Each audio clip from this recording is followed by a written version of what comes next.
This is what I'm worried about. What is it? Just the two best things I got. I hope they didn't get all soaked up. Oh. Books?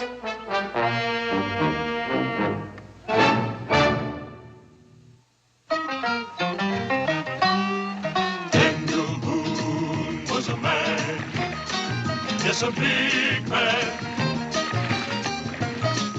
with an eye like an eagle and as tall as a mountain was he. Daniel Boone was a man, yes, a big man.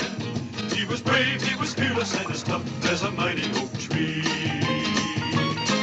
From the coonskin cap on the top of old Dan to the heel of his rawhide shoe, the rippin'est, roaring'est, fighting'est man the frontier ever knew. Daniel Boone was a man, yes, a big man, and he fought for America to make all Americans free. Daniel Boone.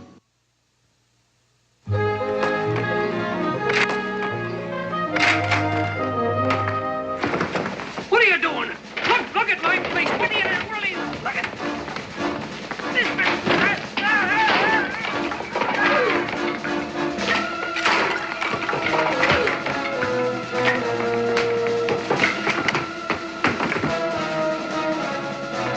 Hey, what's going on here?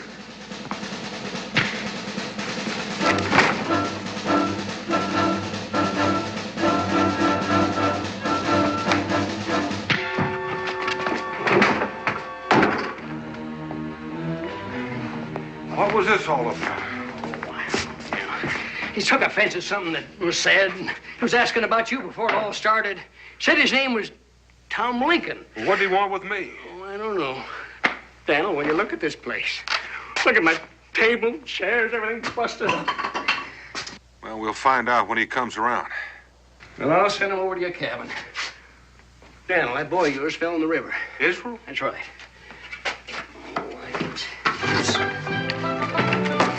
Here, Nancy, have a hot cup of tea. Thank you. Israel, I thought I told you to get out of those wet things. Now, scoot. Our books aren't hurt now.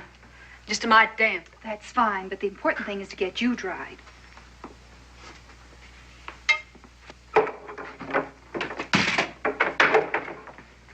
Is Israel all right? Yes, Paul. He was catching turtles and he fell in the river. And this young woman fished him out. Oh, no, I fell in and he pulled me out. I want a baby boy just like him. He's got more grit than a sandbar. I went under and he ottered in and swum out to save me. Now, that's the kind of baby boy I hanker for. You must be Daniel Boone. My husband, Miss Nancy Hanks. Howdy. Dan, what happened to your ear? It's been bleeding. Oh, it's nothing, just a little scuffle. Nothing. You sit down there. I'll get something to fix it with. Oh. Nancy Hanks. Where are you from, Miss Hanks? Elizabethtown. Some folks call me Nancy Sparrow, because I lived there with my aunt and uncle, Tom and Betsy Sparrow. Oh. They have a lilac bush by the front door. Let me have a look at that here. Where'd you have the fight? Cincinnatus's Tavern. Who hit you? Some wild young buck by the name of Tom Lincoln. Then you must have riled him. I reckon I did. He's a rip snorter when he's riled. Do you know him, Mr. Lincoln? He's a carpenter. Ed Cooper. He made a sauerkraut barrel for my Aunt Betsy. Well, what brings you here to Boonesboro, Miss Hanks? I come to find a job. I thought that maybe in a big place like Boonesboro, there might be a family that needs some help. What about the Nicholas Burnses? Maybe they could use her. You know, that just might be. They got a whole passel of kids. The last count I made out about 8. 10. Soon be 11. Mrs. Burns is in a family way. So I noticed. Do you think they could afford to hire me, the Burnses? Oh, they're pretty rich. They got 3 horses, 2 cows, and a wagon. Oh, and they brought back a raft full of plunder. Pewter and copperware and all the pots and pans you can shake a stick at. Candle mold, 2 spinning wheels. Well, did they bring along any books? I didn't see any. Well, that's too bad. Do you like books? Oh, they open up your eyes in your mind. I want to read all I can so I can be ready for him when he opens up his eyes. Him? Who? My boy baby I was talking about. I can just close my eyes and see myself loving him and nursing him and raising him up against the sky and saying, "Here we come." We're from. But I know, deep down inside me, wherever he comes from, that he will rise up into greatness. How do you know that? Well, I was walking in the woods, in a grove of wild crabapple trees, and they was in bloom. And I heard a voice above me, like it was in the blossoms. And it said, right out, clear as day, "You will have a boy baby, and he will sit in high places." The voice of God? Oh, no. It sounded more like my grandmother. But it must have been most unsettling. But it is Miss Nancy, isn't it, Miss? That's the trouble. I know who I want for my boy's father, but he wants somebody else. Well, maybe things will work out. Becky, could I have a little of that tea? Of course.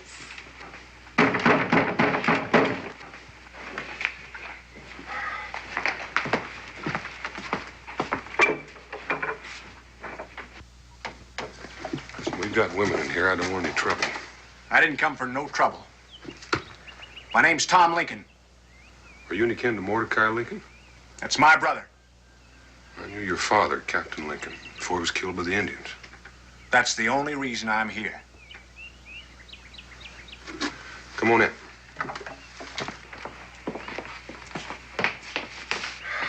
This is my wife, Rebecca, Mr. Lincoln.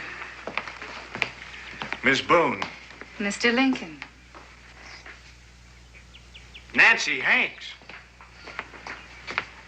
Mr. Lincoln, What are you doing in Boonesboro? I came to find a job. A hired girl? Well, it's better than poking my fist into other people's ears. I'll see you later, Boone, when you're not so fuddled up with damp females. Hold your horses. I was just about to leave. Where do these Burnses live? You can't go out like that. You gotta dry out first and prink yourself up some. You look like a wet dog. Well, it's better than smelling like one. I'm obliged for the tea. All right, I'll go with you and get you acquainted with Mrs. Burns. A wrathful man stirreth up strife, but he who is slow to anger appeaseth strife. Proverbs.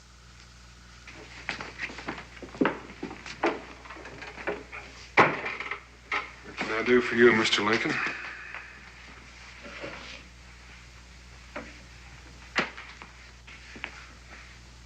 Do you believe in slavery? No, I don't, do you? Slavery's against God's law. And we're both on the same side. But did you come over here to discuss slavery? Well, no. I come for some advice. What about? Well, I've had a job lately hewing out timbers for a new sawmill Denton Gahegan's building down on Squirrel Creek. A couple of days ago, he bought 2 slaves and put them to helping me. It must have been the 2 that came through here the other day with that fat slave trader. That's them. Well, what did you do? I quit. If I work alongside of slaves, it'd be the same as saying I believed in slavery, wouldn't it? Could be taken that way. It sure could. But now here's the rub. Now Gahegan won't pay me for the 3 months' work I already put in. So what should I do? Why are you asking me? Who should I ask? You're the head man here, ain't you? This place is named after you, ain't it? I reckon it is. Well, so there ain't nobody else to ask. Well, I reckon your only way out is to sue. Well, now, how do I do that? Well, you know the man down at the tavern, Cincinnatus? Yeah. Well, he's a justice of the peace. Go see him. And that's the best you've got to offer? That's it, unless he sues you back for busting up his furniture. I've already agreed to mend his furniture, and when I'm through, it'll be better than what he had in the first place, and that's more than I can say for Kentucky. Now, what's wrong with Kentucky? Look at the mess it's in. A man can't collect what's owed him. If it's an honest debt, he'll collect it. You bet I will. Thanks for nothing.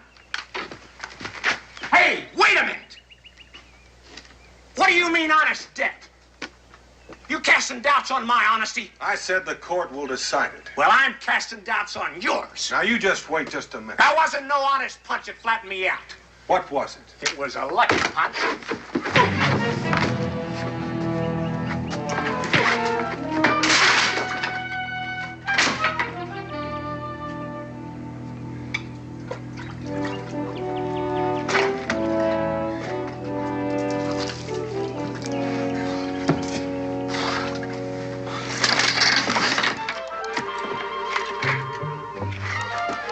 While you're fixing those other chairs, you can fix my wife's too. If you can.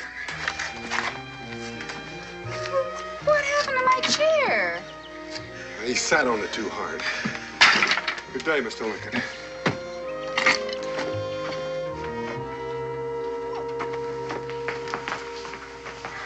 What was that about? Take a look in my ear. Not again. Oh, I'm sorry for Nancy's sake. What's Nancy got to do with this? Tom Lincoln is the one Nancy wants for the father of her boy baby. Coming here to Boonesboro for a job was just an excuse to follow him. Well, did she get the job? Yes, they were glad to get her. Now, just a minute. Did she say she followed him here? Oh, of course not. But didn't you see the way her eyes lit up when you first mentioned his name? No. And didn't you see how she defended him when she said you must have riled him? Yeah, I heard that. And did you see how she tied into him for fighting? Yeah, I heard that too, but I still got whomped in the ear. Oh, you men can be so thick-headed about some things. They're in love. I'll bet a stack of feathers on it.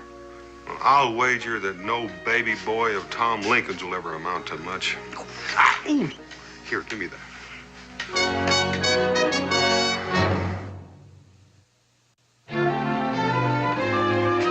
Cincinnatus! Where's Cincinnatus? Down the river. Went to serve a paper for me. For you? Why? I'm bringing suit against Denton Gahegan. Worked for him for 3 months, and I won't pay him. Well, who's mine in the store? I am. I'd like a pound of sugar on the Burns account and a half a pound of black pepper. I'll weigh them out.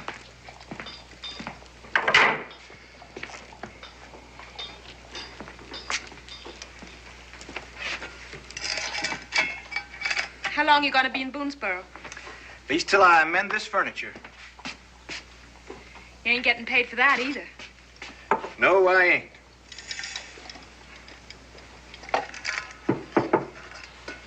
Well, looks like you're not getting ahead so fast, are you? I've been spoke to by Ezra Bean. He wants me to make him up some white oak barrels. He's starting a whiskey distillery. Then you'll be staying on a spell? Maybe. And maybe not. Some fellow spoke to me and he wants me to go buffalo hunting with him out on the prairies. Buffalo? Prairies? How do you like your job? Fine. Burns are kindly folk. What do you have to do? Oh, just chore around. Women's work. First thing in the morning, I milk. How many cows they got? 3, but only 2's fresh. And then I get the babies up and make breakfast. Pancakes? Sometimes. Can you flip them? Of course I can flip them. How high? High enough to turn them around. Clever woman could flip them up a chimney and run outside and catch them coming down. Well, I ain't that. You're joking me, ain't you? Fixing to get mad, wasn't you?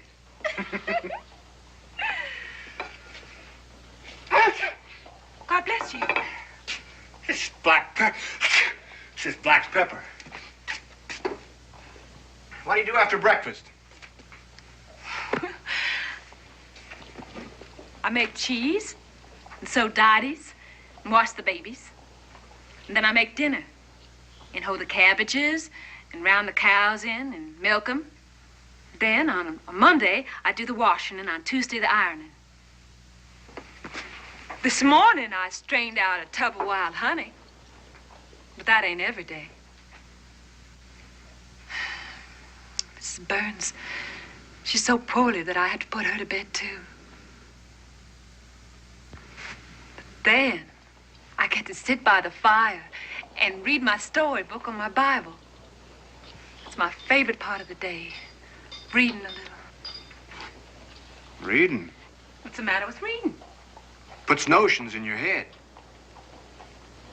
Well, a head should have some notions in it. Not the kind you got. Well, what kind should it have, like yours?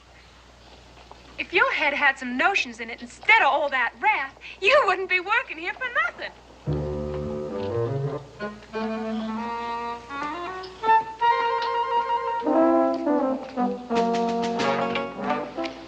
Oh, Miss Nancy. Hello, Adrian. Pa told me to tell you. We got some books. Well, that's wonderful. What books? I don't know, but one of them's a fable book. Aesop's Fables? Yeah. Did you read it?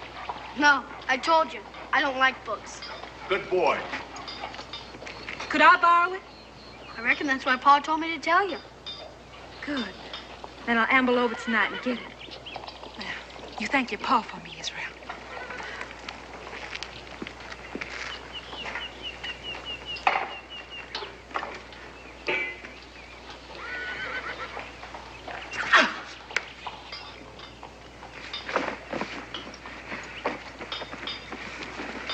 Still at it, Mr. Lincoln?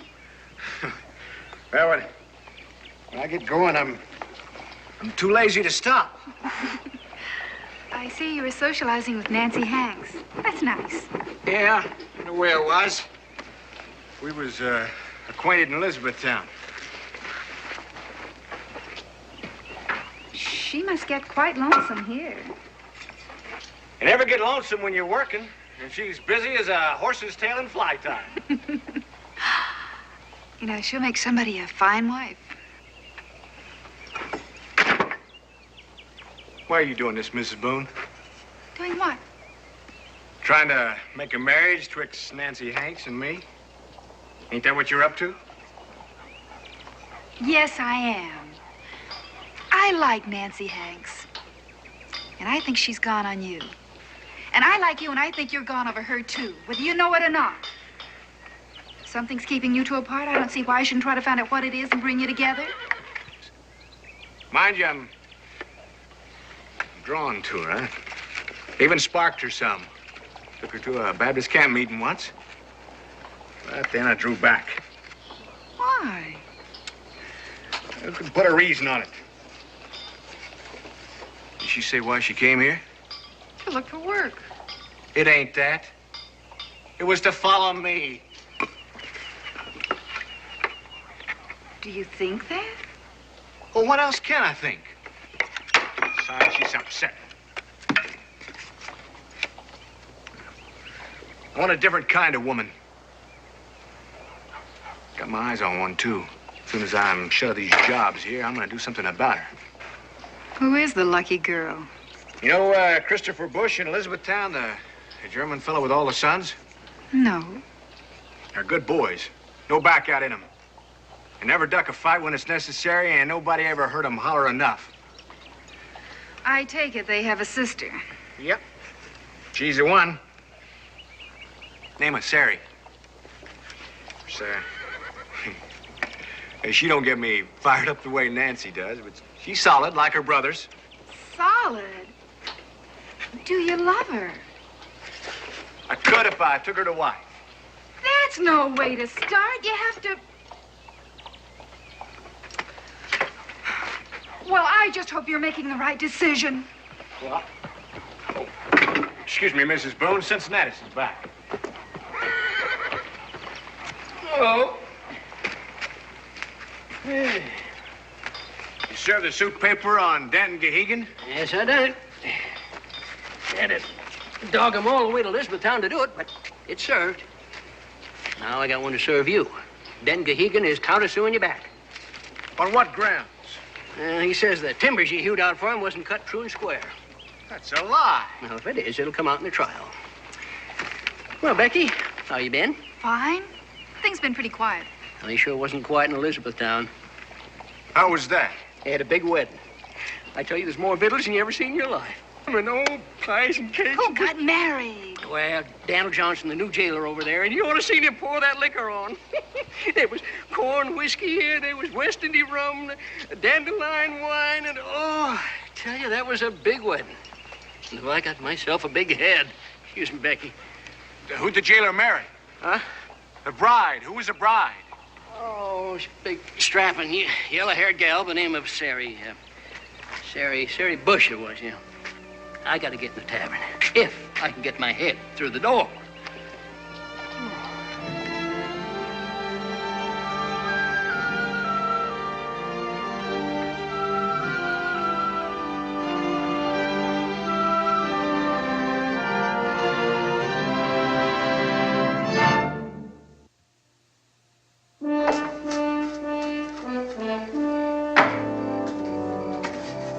Pa, Chief Cutnose was a bad Indian, wasn't he?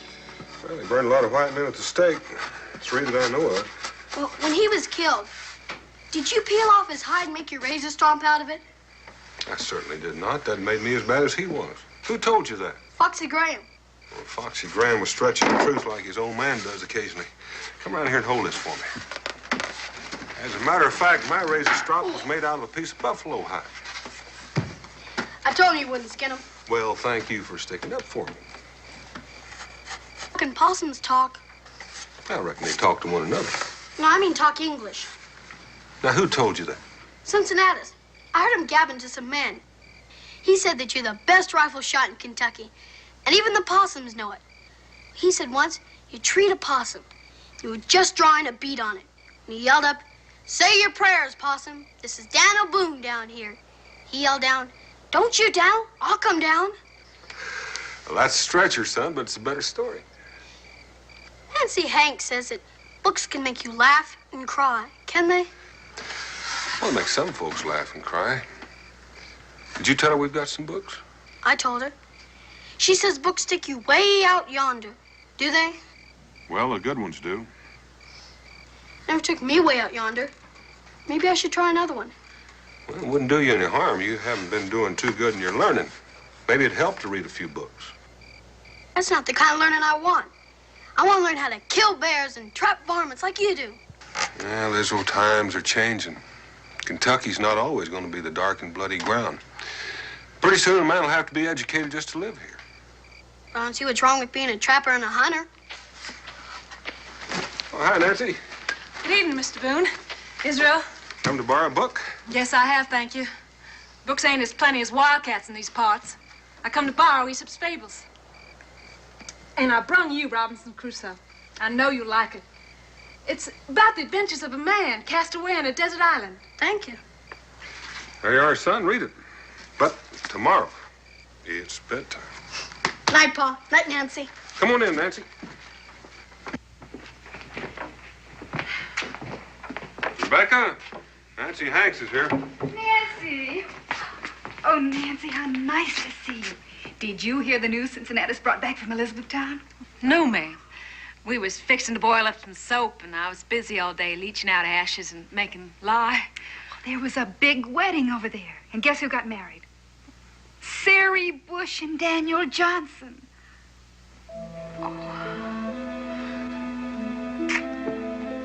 Dear Sarah Bush. I do believe you're crying. I thought it'd make you happy. Well, I'm sad for Tom. He was gone on Sari. No, he wasn't. He told me so. He did? Yes. He told me he thought she'd make a good wife, but he wasn't gone on her. Now, you stop that crying.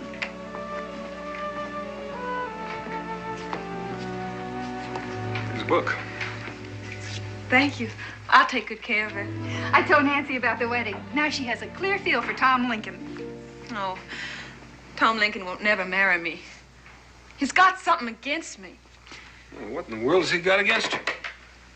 Well, I don't know. He gets close and then he backs away. What do you think it is? Well, I don't know either, Nancy, unless... Well, maybe he doesn't like the idea of your following him over here. May think it's a little too forward. Who says I followed him over here? Is that what he told you? Well, he sort of mentioned it.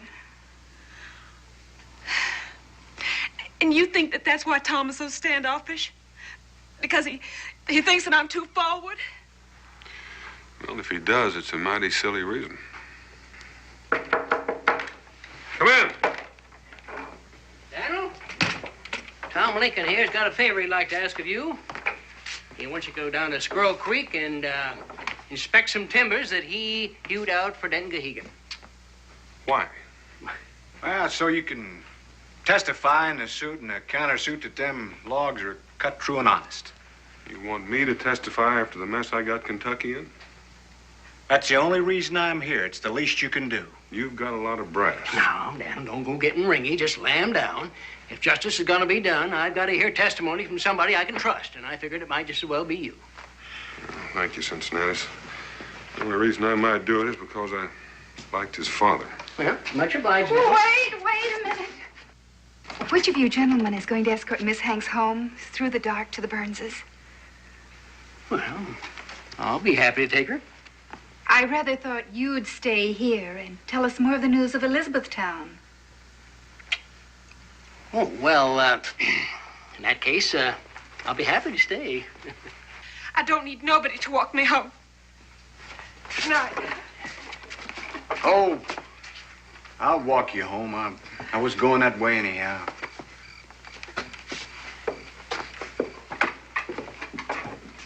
At least we got them together.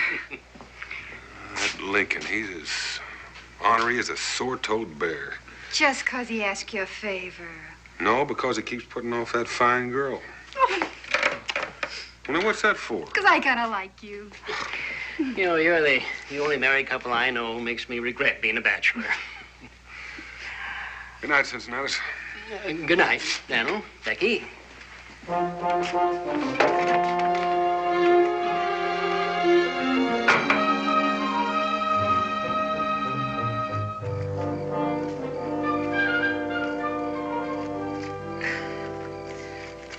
Well, I'm obliged for your company. Wasn't nothing. Tom, you're as solemn as a papoose tonight. Not one of your stories. I want to say something. Nancy, my head ain't full of wrath. I get mad sometimes, sure. But I only fight when I get insulted. Now, man's gotta fight then, or you'd be yellow as a harvest moon if he didn't. Can't you get it through your head? I'll try, Tom. Oh, all right, then. Well, good night. Wait. I want to say something, too. I'm sorry about Sari Bush getting married to that new fella. Oh, I'll get over it. Now we'd have to go through all that sparking.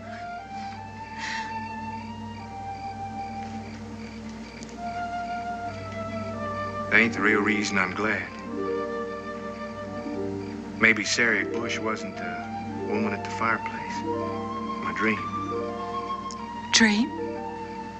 I've been having a dream lately. My sleep. Same dream. Every night. About a woman? Yeah. I go up this little path. A strange cabin. Just like we done here. And I know what's inside.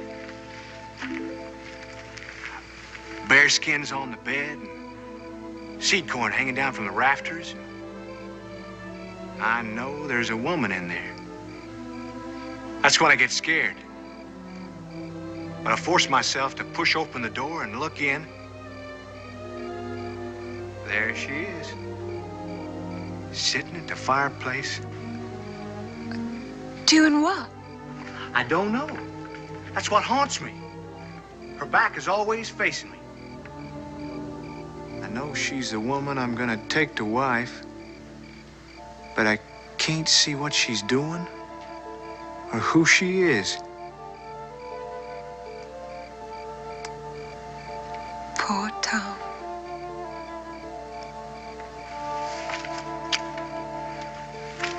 You have to go in right away? Yes. Good night.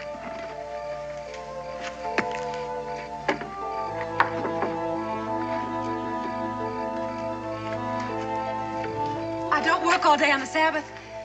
After dinner, I usually go down by the river and sit on the bank. Get a hold of myself a little.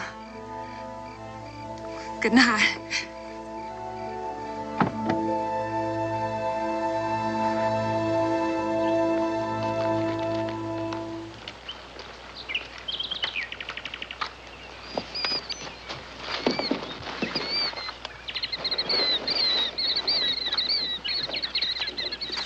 All right, and now remember, some of them are big and some small, but they all got my initials, TL cut in one end, and they're all cut square, straight, and true. So you told me. I'd be 48 of them, and look out for some Gehegan might have had cut after I left. Now, that'll be enough instructions, Tom. I got something for you. About what? About Nancy Hanks. Suppose she did come here looking for a job. Does that mean she was following you? And what if she did? There's no reason to back off from a girl. And who are you to judge, anyhow? That's my business and not yours. All I'm trying to say is, don't be so pumpkin-headed about it. If you're so strung out about being honest, why don't you be honest with yourself for a change? Well, that does it. Cool off, Tom.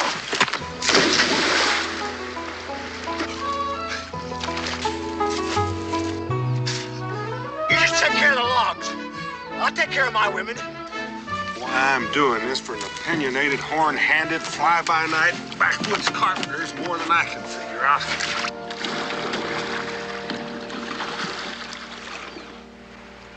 Oh, all the way to Shawnee's Town, long time ago. And when we ain't talking, you can almost hear the bells. Bells? Bells. Bells ringing out the glory. The glory of what? Of the world. Of the trees and the heavens. Mortal man with feet of clay. Gone tomorrow and here today. The glory of being alive.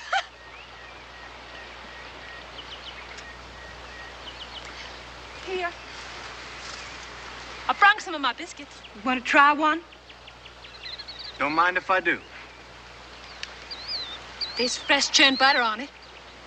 And see? A square of bare bacon. I'm a good cook. Never said you wasn't. Never said nothing much, except your stories. It ain't your cooking. I can eat anything set before me. Then what? Well, it's Well, is it because I come to live here in Boonesboro? It ain't none of my business where you live. Who am I to sit in judgment on that? Then what is it? Well, if you must know, it's your giddy goose-capped ways. You're brain wild and notional. Your head's full of dreams and legends and strange stories and philosophies you get God knows where. Well, you have dreams. I have one dream, and it ain't like yours. And I don't hear bells on the riverbank or voices in the woods and reading books all the time. What kind of a woman is that to take to wife? To abide with? What are you? I'm a believer. Believer in what? I believe in babies and people and animals and fishes and flowers and houses and farms and in hunger and thirst and in life and eternity after life. And that's what I am. And that's the kind of wife I'm going to be. That ain't the kind of woman to mother my son. I want a practical boy who'll grow up to be a useful man. And I want a woman who can teach him that. With all the wild notions in your head, how could you teach him anything that'd be any good to him? Well, I could teach him. And more than just swinging an axe. No. No, you wouldn't be a fit mother. Well, then go! Go find yourself a mother fit enough for your son. And get off of my riverbank!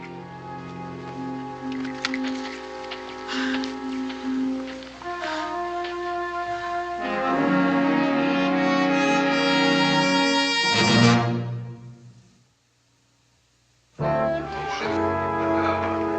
might have known I couldn't get a fair trial here at Boonesboro. It's robbery, that's what it was, robbery. And them's the ones that did it to me. Are you all in cahoots? The whole bunch of you. And you call yourself a judge, do you? Well, the curse of Michael Feeney be on you. And you big busybody, you're the one that did it to me. You framed me. You're all in cahoots, the whole bunch of you. Cincinnati, do you hear a fly buzzing? A fly buzzing? Well, I don't have to stand here and take your insults too, Mr. Boone. Fine bunch. Here's your hat, Mr. Gehagen. Me hat? Let's be on our way, Mr. Gehagen.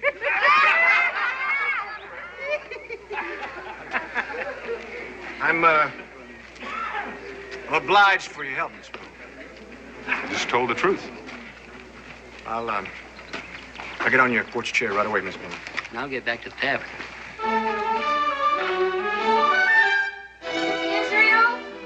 Israel! I need some firewood. Israel, you hadn't had your nose out of that book since the trial. Just a minute, Mom. This minute, firewood.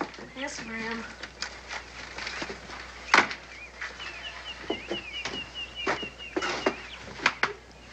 Good day? Oh, fair. Israel finished his storybook? Well, he was about to when his cruel mother made him do his chores. Mr. Lincoln. Here's your porch chair. Where would you like it? Put it right there and come on in.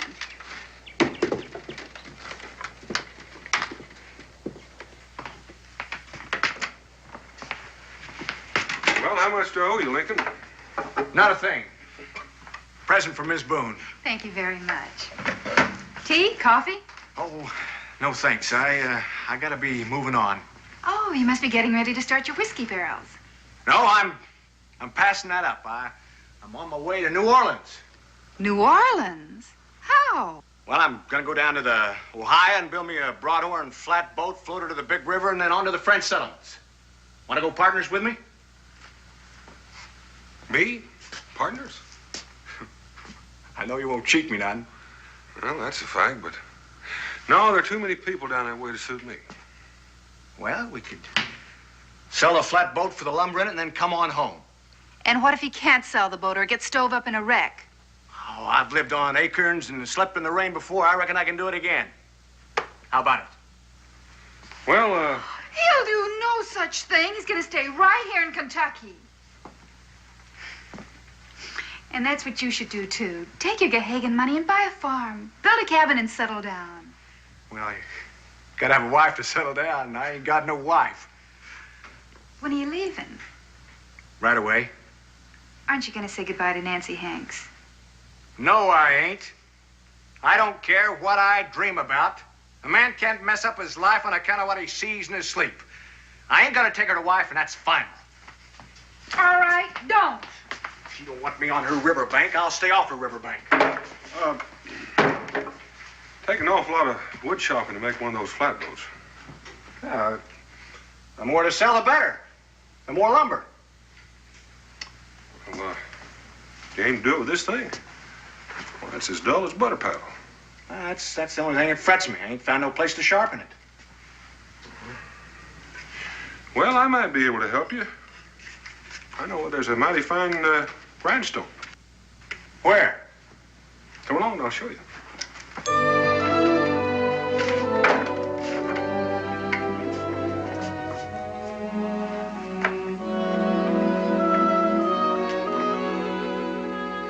Hey, wait a minute. What are you doing, playing tricks on me? This is where Nancy Hanks works. The grindstone's out and back. Come on, she won't see you.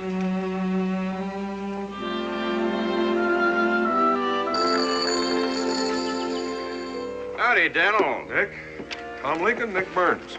Well, Mr. Lincoln. Howdy do. Want to sharpen the axe, do you? I'd be obliged. My wife didn't want me to fetch this stone long, but it's made me friends with every man east of the Green River. You'll need some more water, Nancy.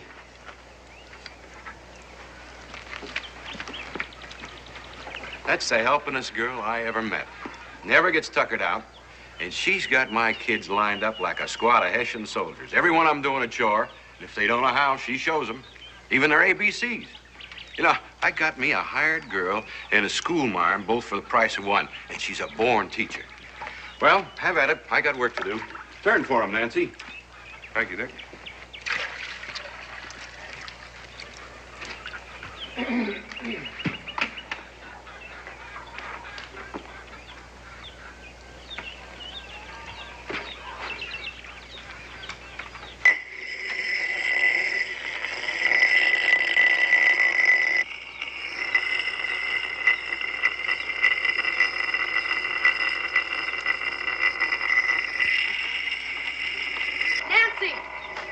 I finished it. I read all the way through it, and I didn't get any spots on it neither. Washed my hands every time before I touched it. Well, it belongs to treat a book like that.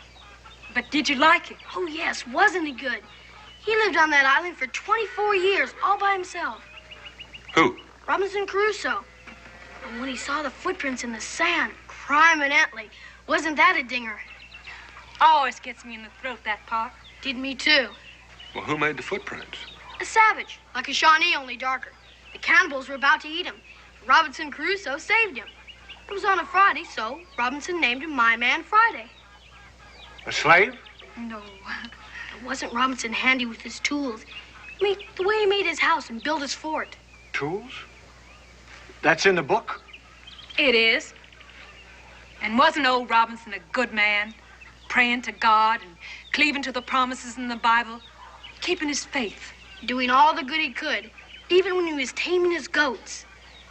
What else have you got, Nancy? What other books? Just my Bible. I didn't think you liked books.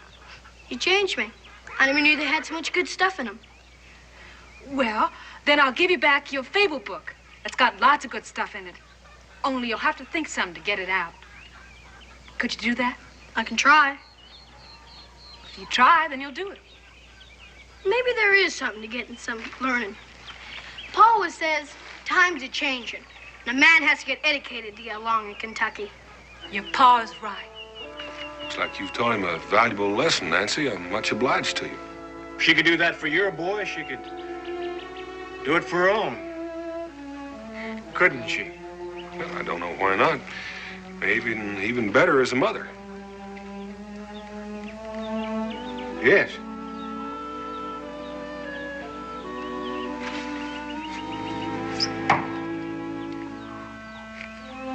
I don't think I ever said this before in my whole life, but I'm saying it now. I was wrong.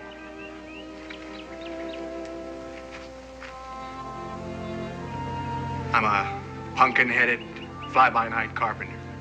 Jesus was a carpenter. And so was his father. There's a sight of difference twixt me and Jesus. Jesus never got married. Neither did you. No, but I want to. Had a dream again last night. About the woman by the fireplace. She finally turned around. Did you see her face? Yes? Who was she? She was you. What? So will you, Nancy? Will I what? Will you do me the honor to be my wife and the mother of my son? Yes, I will. And thank you for the offer.